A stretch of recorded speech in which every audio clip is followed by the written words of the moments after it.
Welcome back to the GSMC Wrestling Laureate Podcast, brought to you by the GSMC Sports Network. Just going to reflect on what we talked about. Segment 1, we had our Monday Night Raw review. Segment 2, we talked about our WWE NXT preview. And segment 3, we touched a little bit on, TNA impacts against all odds. We talked about results, potential storylines. Also, what to expect, kind of moving forward with Matt and Jeff Hardy. Also, the Nemeth brothers, also Joe Henry, and also Frankie Kazarian. So let's dig right on into our meet and greet with the Wyatt Six. So recently on WWE Monday Night Raw, you saw the Wyatt Six making their crazy, absolutely eerie, scary, something out of a horror movie that you didn't really, kind of see coming. But I don't know, it was absolutely insane. But kind of moving forward here, I'm now having a little bit of once again, damn it, I hate it when this happens. Kind of having technical difficulties. Oh God, why do you gotta forsake me in my images? No. All right, okay, we're gonna have to freestyle it. So we're gonna have to freestyle it. So we're gonna have to meet the Wyatt Six. So finally here on Monday Night Raw, you saw the Wyatt family make their ultimate, much anticipated return to WWE. Totally crazy, totally something to like once, like I said, out of a horror movie.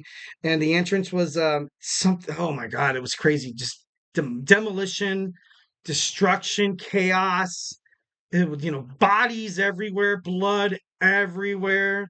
Obviously, in WWE, the blood aspect is, like a huge no-no. PG, you saw. I think I saw Carmelo Hayes and Gunther knocked out. Obviously 1,010%. You saw Chad Gable kind of get the worst of it. And these guys are just, I don't know, it's crazy. And this also makes me kind of think of, maybe perhaps The Rock, one of the chairmen in the TKO, kind of holdings there. I feel like maybe this might be a way, he comes from entertainment. He probably knows people. He's like, look, he goes to them straight up. He's like, I'm the Brahma Bull. I'm the people's champion. I need somebody to, from the horror movie industry to kind of come in here, kind of come up with some cool storylines, come up with some cool, just some ways that we can really pay dividends on how these people are going to make an entrance, how they're going to make their mark, but ultimately how they're going to change the landscape of Monday Night Raw.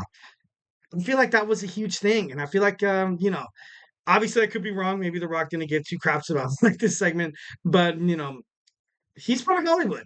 If I was definitely in the Rock's position, if I was, if Triple H came up to me, he's like, "Hey man, we need to really put these guys over because a lot of people are doubting that we can do it." He'd be like, "You know what?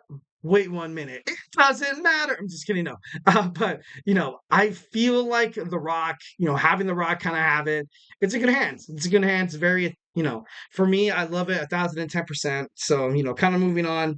Um, for me, and I know this is totally speaking outside of the scope here, um, I feel like WWE kind of showed their hand on this. And when what I mean by that is that, obviously, like I said, this is, kind of a little off topic, but I feel like there was a lot of speculation that Roman Reigns was going to return at WWE SummerSlam. I thought it was going to be super early. I thought it was too damn early, but now WWE has to do so much to establish this eerie stable. The kind of they need good bookings. They need their promos to be timely.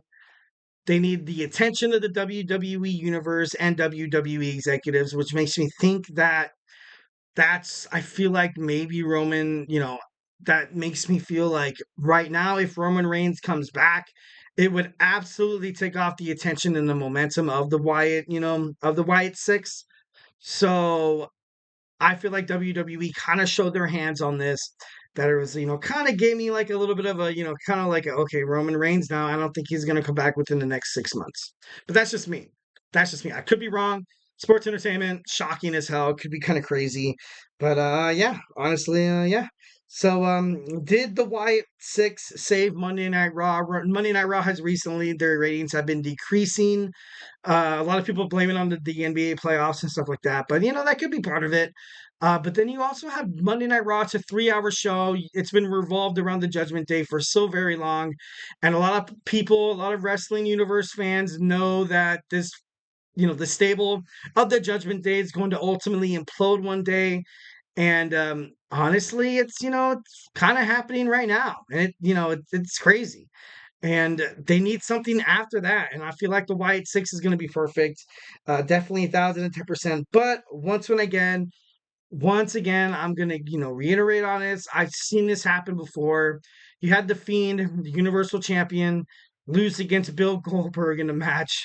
Obviously dethroning him, showing that the Fiend isn't as incomparable, or isn't as impossible to beat, or isn't as immortal as he seems in terms of his promotions and stuff like that, which was a huge drop. I'm not, obviously Vince McMahon was a huge nostalgic guy, so I was like, let's have Bill Goldberg come out, pay him a bunch of money, let's pay him a bunch of money. He comes out, he puts the butts in the seats.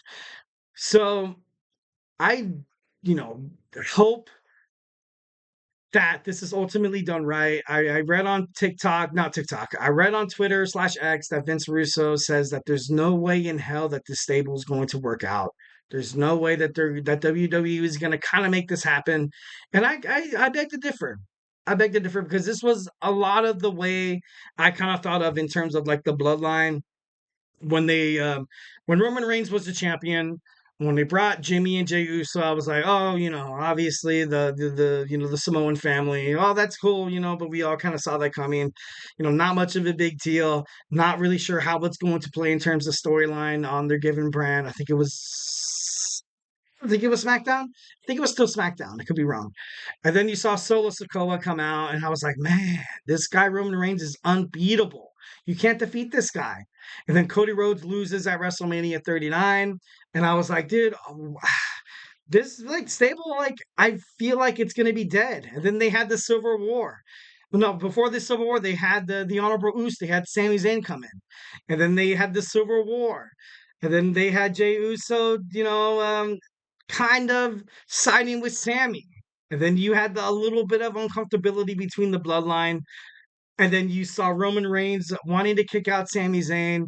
He at the Royal Rumble, he gave Sami Zayn the chair to strike Kevin Owens. Kevin Owens was obviously, he's a fellow Canadian, fellow best friend of Sami Zayn, and he couldn't do it. He couldn't do it. He couldn't do it to his best man at his wedding. So he grabbed the chair, turned on Roman Reigns, got his ass kicked. And then, they wanted Jay to do the same thing to Sami Zayn, but then Jay couldn't do it. So then you saw Jimmy get kicked out of the bloodline.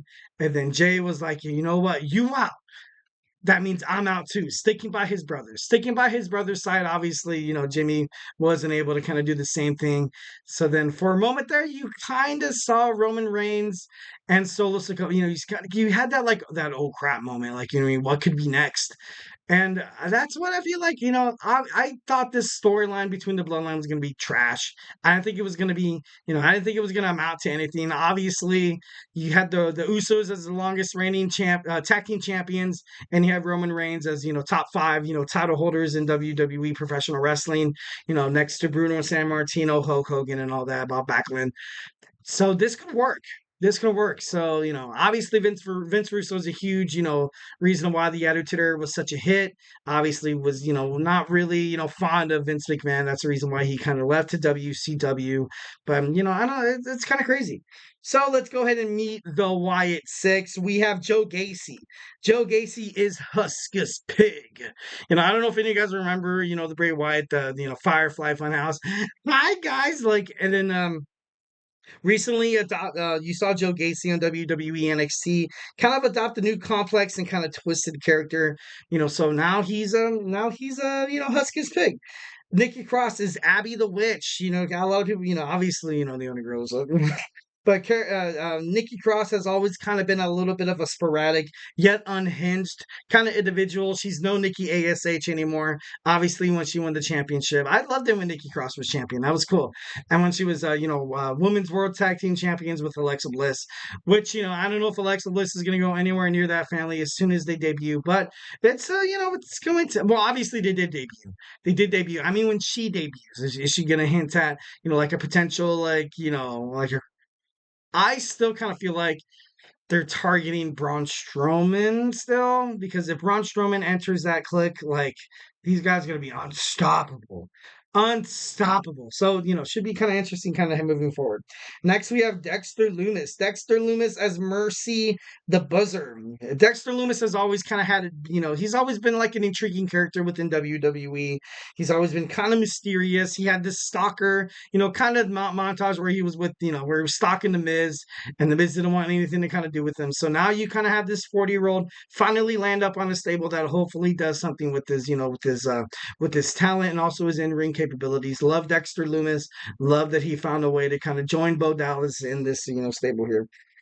We have Eric Rowan. Eric Rowan is Rambling Rabbit. Rambling Rabbit, my favorite, very much favorite Firefly Funhouse guy. He was just dude, like it was just I don't know, it was just so cool. It was just very, very cool. Obviously he was my huge favorite. Loved Bray Wyatt. I love that just like that sense of just different. Just this, a nuanced like style of wrestling, this nuanced form of promotions, like, oh my god. It was so awesome. Definitely loved the Mercy the Buzzard, Abby the Witch, Ramblin' Rabbit, and Hocus the Pig. I always forget about the damn pig, dude. And lastly, of course, you have the rock star himself, Uncle Howdy, which is obviously he's a Taylor Rotunda. You guys know him as Bo Dallas. It kind of crazy the way this kind of all ended up, but good things. Definitely a lot of good things coming toward this table. And yeah, I'm hopeful. So you guys should be too. Well, guys, we're going to jump right on into our fifth and final segment. Tuesdays today in wrestling history. I'm going to see if I can tweak something here. See if I can make some of these graphics kind of come up. So hey, do not go anywhere.